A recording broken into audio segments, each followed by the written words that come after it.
नमस्कार। अगर भारत में किसी का भी कोई सेविंग्स अकाउंट है ना, तो ये खबर सीधे सीधे आपसे जुड़ी है। देखिए, अप्रैल 2026 से बैंकिंग की दुनिया में एक बहुत बड़ा रीसेट होने वाला है। कुछ ऐसे नए नियम आ रहे हैं जो हर सेविंग अकाउंट होल्डर पे असर डालने वाले हैं। तो सवाल यही उठता है कि भाई 2026 में बैंकिंग में आखिर ऐसा क्या बदलने वाला है। चलिए इस पूरी बात को समझते हैं। हम उन बड़े बदलावों पर नजर डालेंगे जो हमारे पैसे निकालने के तरीके से लेके हमारे सोशल मीडिया तक को बदलने की ताकत रखते हैं। देखिए, कई लोग ना अभी भी पुराने नियमों के भरोसे ही बैठे हैं। लेकिन यकीन मानिए, 2026 से बैंकिंग इंडस्ट्री का पूरा नक्शा ही बदलने वाला है। तो इसे जरा ध्यान से समझिएगा, क्योंकि अगर जरा सी भी जानकारी चूकी ना, तो बड़ा नुकसान हो सकता है। तो चलिए शुरू करते हैं सबसे पहले और सबसे कॉमन बदलाव से। ये जुड़ा है यूपीआई से कैश निकालने के तरीके पर, जो हम में से ज्यादातर लोग अब एटीएम में जाकर करते हैं। अच्छा, पहले क्या होता था? जब हम एटीएम पे जाके क्यूआर कोड स्कैन करते थे और यूपीआई से पैसे निकालते थे, तो वो हमारी महीने की फ्री एटीएम ट्रांजैक्शन वाली लिमिट में काउंट नहीं होता था, है ना? लेकिन अब गेम बदल गया है। अब अगर कोई यूपीआई से कैश निकालता है, तो वो भी उसकी डेबिट कार्ड वाली फ्री लिमिट में ही गिना जाएगा। इसको ना एक सिंपल से उदाहरण से समझते हैं। मान लीजिए किसी का बैंक उसे महीने में 5 फ्री विड्रॉल देता है। अब उसने क्या किया, 3 बार तो अपने कार्ड से पैसे निकाले और 2 बार क्यूआर कोड स्कैन करके यूपीआई से। तो बस हो गए उसके 5 फ्री विड्रॉल पूरे, लिमिट खत्म। और जैसे ही ये लिमिट पार हुई, उसके बाद हर कैश निकालने पर, चाहे वो कार्ड से हो या यूपीआई से, सीधा सीधा 23 रुपए का चार्ज लगेगा और जीएसटी अलग से। तो अगली बार जब कोई यूपीआई से कैश निकालने जाए ना, तो ये बात दिमाग में जरूर रखनी चाहिए। चलिए अब आते हैं दूसरे बड़े बदलाव पर, और ये जुड़ा है बड़े खर्चों से। जी हाँ, अब इनकम टैक्स डिपार्टमेंट की नज़र बड़े बड़े ट्रांजैक्शंस पर तो है ही, साथ ही सोशल मीडिया पर भी है। अब होगा क्या कि कुछ खास तरह के लेन देन की जानकारी ना अब सीधे इनकम टैक्स डिपार्टमेंट तक पहुंचेगी।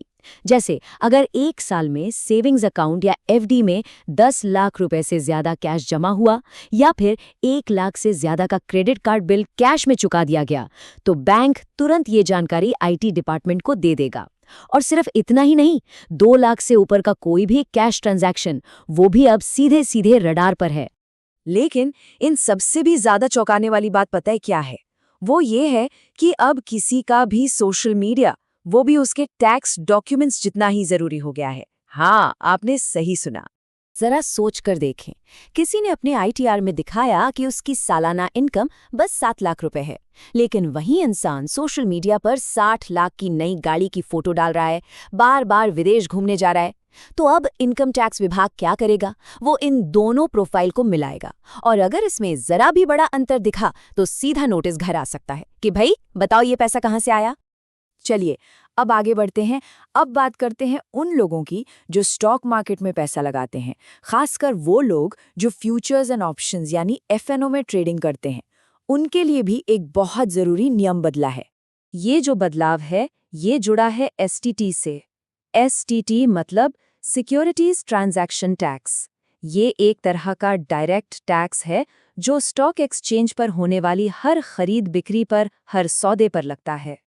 और अब सरकार ने इस टैक्स को बढ़ा दिया है। देखिए, पहले क्या था, अगर कोई 10 लाख रुपए के फ्यूचर्स कॉन्ट्रैक्ट बेचता था तो उसे सिर्फ 200 रुपए एसटीटी देना होता था। लेकिन अब उसी 10 लाख के सौदे पर उसे पूरे 500 रुपए देने होंगे। मतलब सीधा सीधा 150% की बढ़ोतरी। जाहिर है इसका असर मुनाफे पर पड़ेगा। हाँ, लेकिन यहाँ इन्वेस्टर्स के लिए एक अच्छी खबर भी है, राहत की बात है। वो ये कि अगर कोई लॉन्ग टर्म के लिए शेयर्स खरीदता है, मतलब इक्विटी डिलीवरी में, या फिर इंट्राडे कैश ट्रेडिंग करता है, तो उनके लिए एसटीटी की दरों में कोई भी बदलाव नहीं हुआ है।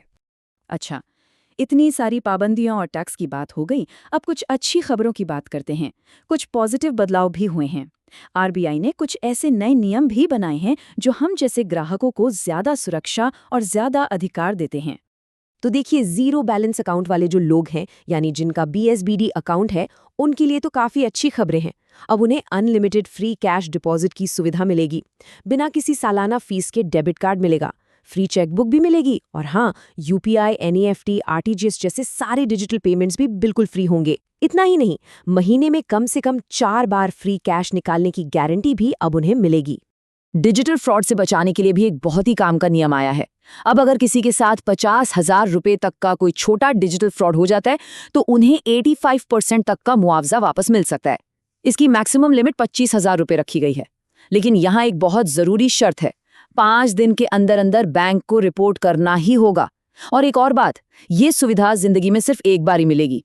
और हाँ, लोन रिकवरी एजेंट्स की मनमानी पर भी अब लगाम कसी गई है।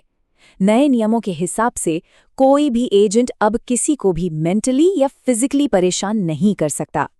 उनके कॉल करने या घर आने का भी टाइम फिक्स हो गया है, सिर्फ सुबह 8 से शाम 7 बजे के बीच। और सबसे बड़ी बात, प्राइवेसी का ध्यान रखना होगा। मतलब अब वो दोस्तों या रिश्तेदारों को फोन करके शर्मिंदा करने वाली हरकतें नहीं कर सकते। अगर कोई बैंक इन नियमों को तोड़ता है तो उस पर भारी जुर्माना लगेगा और उसका लाइसेंस तक सस्पेंड हो सकता है। तो इतने सारे बदलावों को जानने के बाद सवाल ये है कि हमारा एक्शन प्लान क्या होना चाहिए? हमें 2026 के लिए क्या तैयारी करनी है? चलिए, 3 सबसे जरूरी बातें आपको बताता हूँ। सबसे पहली बात, अपनी एटीएम लिमिट्स पर हमेशा नजर रखें। याद रखिए, अब कार्ड और यूपीआई दोनों के विड्रॉल काउंट होंगे, तो फालतू के चार्ज से बचना है। दूसरी बात, अपनी डिजिटल और सोशल लाइफ को सिंक में रखिए। मतलब बड़े खर्चों का हिसाब किताब साफ होना चाहिए और सोशल मीडिया आईटीआर से बिल्कुल अलग कहानी न सुना रहा हो। और तीसरी और सबसे जरूरी बात, अगर कभी फ्रॉड हो जाए तो फटाफट रिपोर्ट करें। याद रखिए, वो 5 दिन वाली डेडलाइन, तभी मुआवजे के हकदार बन पाएंगे। और आखिर में एक सवाल मैं सभी के लिए छोड़ जाता हूँ। इन सारे नए नियमों को जानने के बाद आपको क्या लगता है? क्या अब हम अपने पैसे को लेकर ज्यादा सुरक्षित महसूस करेंगे या हमें पहले से कहीं ज्यादा सतर्क रहना होगा? ये सोचने वाली बात है, क्योंकि ये जो नया दौर आ रहा है ना, ये हमसे सुरक्षा और सतर्कता दोनों ही मांग रहा है।